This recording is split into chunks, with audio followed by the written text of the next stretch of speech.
वृत्त में क्या होता है, वृत्त होता है और वृत्त कह सकते हैं एक तरह से चूड़ी या कोई कंगन, ठीक है ना। वृत्त में क्या होता है, जो वृत्त की बाउंड्री होती है, ये वाली जो वृत्त की बाउंड्री होती है, इसे क्या कहते हैं, परिधि। क्या कहते हैं, परिधि। अब देखो इधर, जो इसका मिडिल पॉइंट होता है ये ओ से परिधि पर कहीं भी एक लंब डाल दो, यानी ओ से चाहे यहां डाल दो, चाहे यहां डाल दो, चाहे यहां डाल दो, ये सब क्या होती है, रेडियस यानी त्रिज्या, यानी इसे आर लिखते हैं, हिंदी में कहते हैं इसे त्रिज्या, ठीक है ना। क्या कहते हैं, त्रिज्या। अब देखो इधर, जैसे मान लो ये हमारा कोई वृत्त है और वृत्त का मिडिल पॉइंट ओ है और इतना तो हो गया है रेडियस यानी आर, और ये पूरा क्या हो जाता है, व्यास। अगर इसको कहेंगे तो आर, इसको कहेंगे तो भी आर, अगर पूरे वाले को बोलेंगे इतने को तो क्या कहेंगे, व्यास। इसको क्या कहते हैं, डी से नोट करते हैं किसको, व्यास से, व्यास को किससे नोट करते हैं, डी से। अब देखो इधर वृत्त में 3-4 चीजें होती हैं। वो पहली चीज क्या होती है, नंबर 1 परिधि। परिधि होती है इसकी 2 पाई आर, ठीक है ना। अब ये 2 पाई आर क्यों होती है, देखो जैसे मान लो एक हमारा वृत्त है, इसमें क्या है, ये वाला एंगल, इधर देखो एक तरह से, जैसे मान लो ये भी सरल रेखा है और सरल रेखा पर मान लो ये मिडिल पॉइंट हमने ले लिया और यहाँ पर एक चाप मार दिया इस तरह से, तो यहाँ पर जो रेडियस बनेगी वो कितना की बनती है, जो एंगल बनता है वो कितना का बनता है, 180 का। और 180 को हम क्या लिख लेते हैं, पाई लिख लेते हैं। क्या लिख लेते हैं, पाई लिख लेते हैं। तो यहाँ से एक पाई और एक पाई ये वाला, तो कितना हो जाता है, 2 पाई, और आर इसकी क्या होती है, रेडियस, तो ये क्या होता है, परिधि, क्या हो जाता है, 2 पाई आर, ठीक है ना। अब अगली चीज क्या आती है, त्रिज्या। त्रिज्या क्या होती है, त्रिज्या को इंग्लिश में कहते हैं रेडियस यानी आर, ठीक है ना। त्रिज्या को इंग्लिश में क्या कहते हैं, आर, ठीक है ना, त्रिज्या बोलती है आर। अगला होता है व्यास। व्यास इनसे कहते हैं जुदर मुदर मचा रहे फालतू का ये व्यास। व्यास को क्या कहते हैं, डी, व्यास। व्यास को कहते हैं डी, या ऐसे हम कह सकते हैं 2r। जो व्यास होता है वो किसके बराबर होता है, 2r के बराबर होता है। व्यास किसके बराबर होता है, 2r के बराबर होता है, ठीक है। अगली चीज क्या है, देखो इधर, अब इसमें 2-3 फॉर्मूले होते हैं, वो देखो। पहला फॉर्मूला होता है परिधि। परिधि क्या होता है, 2 पाई आर। अगला होता है क्षेत्रफल। क्षेत्रफल होता है इसका पाई आर स्क्वायर। क्या होता है, पाई आर स्क्वायर, ठीक है ना। अब एक चीज और बताऊं इसके लिए, अब इसका होता है परिधि हो गई, त्रिज्या हो गई, व्यास हो गया, ठीक है ना। अब इसके लिए एक शॉर्ट ट्रिक टाइप की है, जिससे क्या है, सारे सवाल आराम से सॉल्व हो जाएंगे। देखो इधर एक चार्ट बना लो। वो चार्ट क्या है, सबसे पहले लिख लो परिधि, पहले लिख लो त्रिज्या। त्रिज्या को क्या लिखते हैं, आर से, फिर लिखते हैं व्यास। व्यास को किससे नोट करते हैं, डी से। व्यास के बाद अगली चीज आती है परिधि। परिधि को करते हैं 2 पाई आर, और अगली चीज आती है क्षेत्रफल। क्षेत्रफल क्या होता है, पाई आर स्क्वायर, ठीक है ना। क्षेत्रफल क्या होता है, पाई आर स्क्वायर। अब देखो, जैसे मान लो कोई भी वृत्त है और उसकी रेडियस कितनी दे रखी है, यहाँ से यहाँ तक वाली 7 रेडियस दे रखी है, मान लो 7 दे रखी है, ठीक है ना। इसकी रेडियस कितनी है, 7। तो जब रेडियस 7 होगी तो व्यास कितना होता है, रेडियस का 2 गुना, यानी व्यास कितना होता है, रेडियस का 2 गुना, तो कितना हो जाएगा, 14। अब निकालेंगे परिधि, तो परिधि इसकी निकल के आती है कितनी, 44। कैसे निकल के आती है वो देखो इधर, जैसे परिधि होती है हमारी 2 पाई आर। क्या होती है, 2 पाई आर, तो 2 इंटू 22/7 इंटू आर से आर खत्म, 22 में कितना हो गया, 44, ठीक है ना। जब रेडियस 7 होगी तो व्यास 14 होगा, 44 क्या होगी, परिधि होगी, और क्षेत्रफल कितना होता है, 154। अब 154 कैसे होता है, ये भी चीज देख लो। क्षेत्रफल क्या होता है, पाई आर स्क्वायर होता है। क्षेत्रफल क्या होता है, पाई आर स्क्वायर होता है। क्षेत्रफल बराबर होता है पाई आर स्क्वायर। तो क्षेत्रफल क्या होता है, 22/7 पाई की वैल्यू, ठीक है ना। और आर की वैल्यू क्या है 7 इंटू 7, एक 7 से एक 7 खत्म, 22 कितना होता है 154, ठीक है ना। तो ये कितना आ जाएगा 154। जब रेडियस 7 होगी, व्यास 14 होगा, परिधि 44 होगी और क्षेत्रफल कितना होगा 154। अगर जो हम इसको दोगुना कर दें तो ये कितना हो जाएगा 14, इसको दोगुना कर दें तो कितना हो जाएगा 28, और इसको दोगुना कर दें तो कितना हो जाएगा 88, और इसको दोगुना। देखो एक बात सुनो, जब कभी भी किसी वृत्त में क्वेश्चन आ जाए कि किसी वृत्त की त्रिज्या को दोगुना कर देते हैं तो क्षेत्रफल कितना होगा 4 गुना, या कहते हैं किसी व्यास को दोगुना, किसी वृत्त के व्यास को दोगुना कर देते हैं तो क्षेत्रफल कितना होगा 4 गुना। अगर एक वृत्त की परिधि को दोगुना कर देते हैं तो क्षेत्रफल कितना होगा 4 गुना, ठीक है ना। तो क्षेत्रफल कितना हो जाएगा 616, ठीक है ना, कितना हो जाएगा 616। अगर जो अगली चीज कहें, अगर जो हम रेडियस इसी को 3 गुना कर दें तो 7 कितना होता है 21।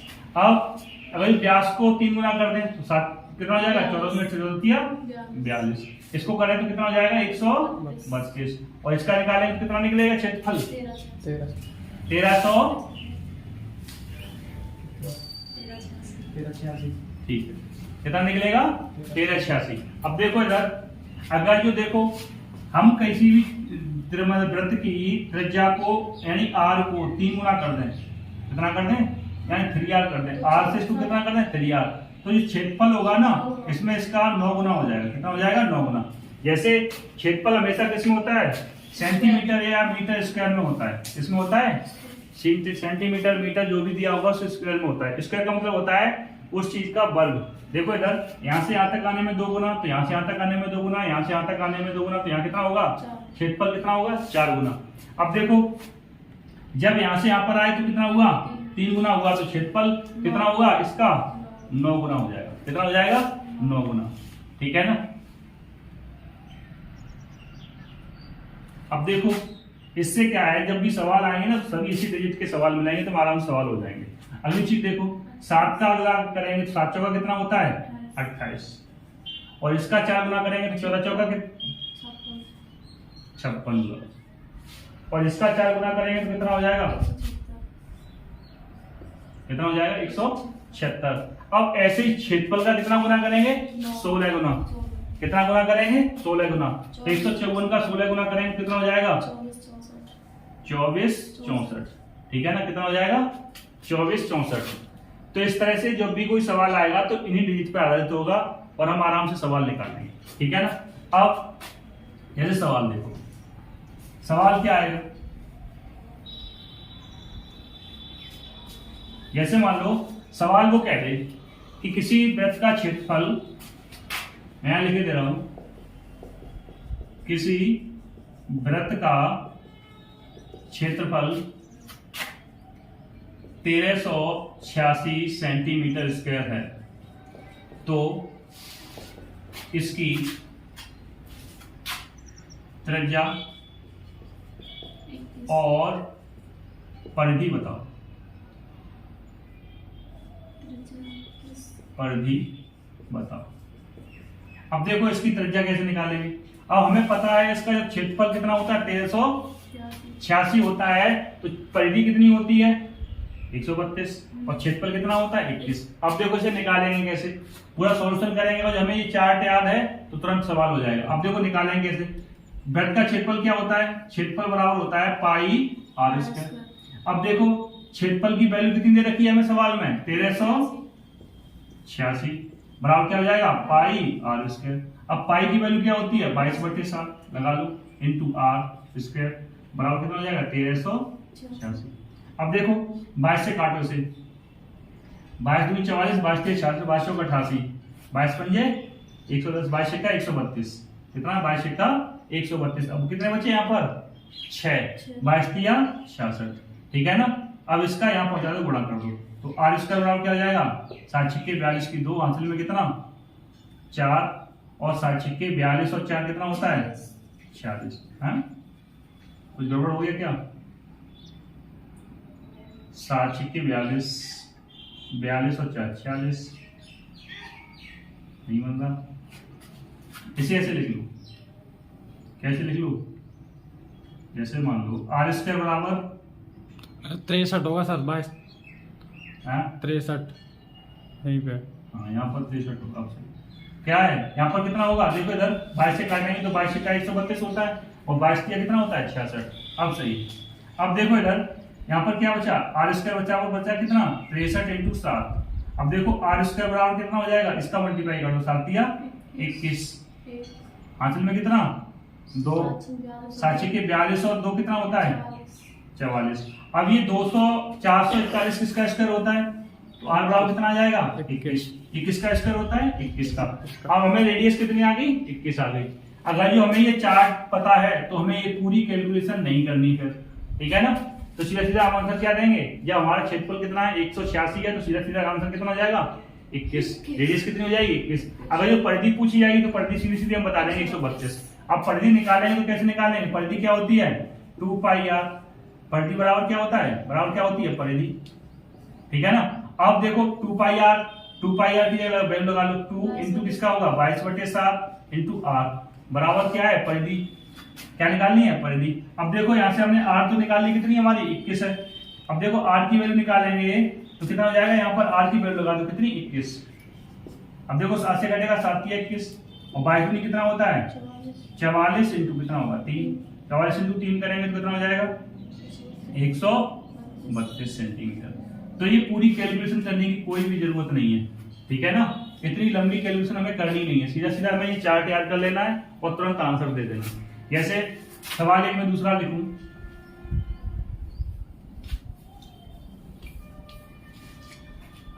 जैसे मैं यहाँ पे चेंज कर दूं, जैसे मान लो मैंने लिख दिया कि एक वृत्त है जिसका क्षेत्रफल कितना है, चलो क्षेत्रफल मत लिखो, चेंज कर देते। एक वृत्त है जिसका व्यास 14 सेंटीमीटर है, कितना है 14 सेंटीमीटर है व्यास, क्या व्यास दिया है। तो क्या पूछेगा, मान लो चलो त्रिज्या भी निकाल लो, त्रिज्या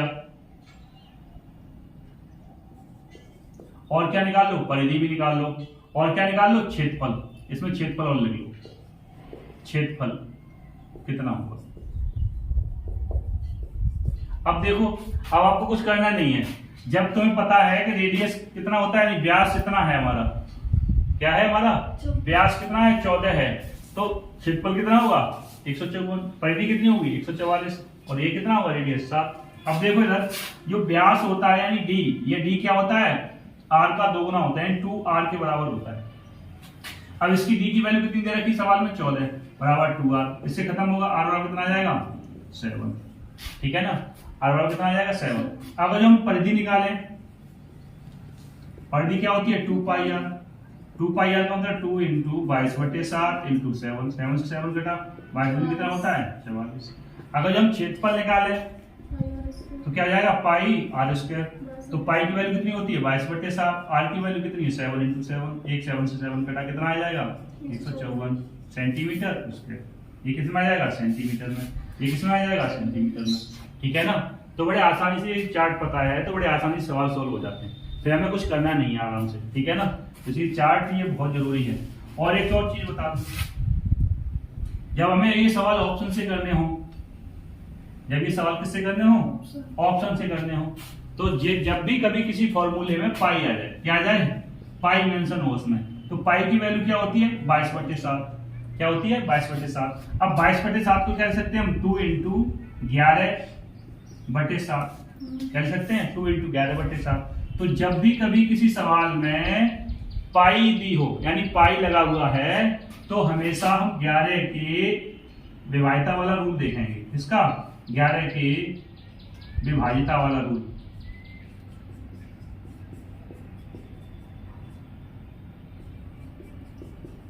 विभाज्यता वाला नियम लगाएंगे, ठीक है ना। 11 से विभाज्यता वाला नियम लगाएंगे।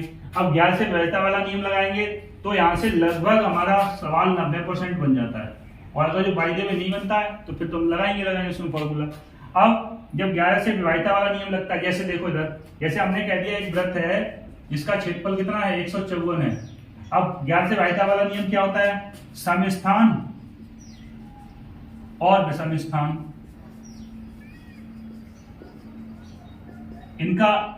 इनके जो समस्थान और विषम स्थान है ना, इनके अंकों का योग क्या हो, अंकों का योग और इसके अंकों का योग।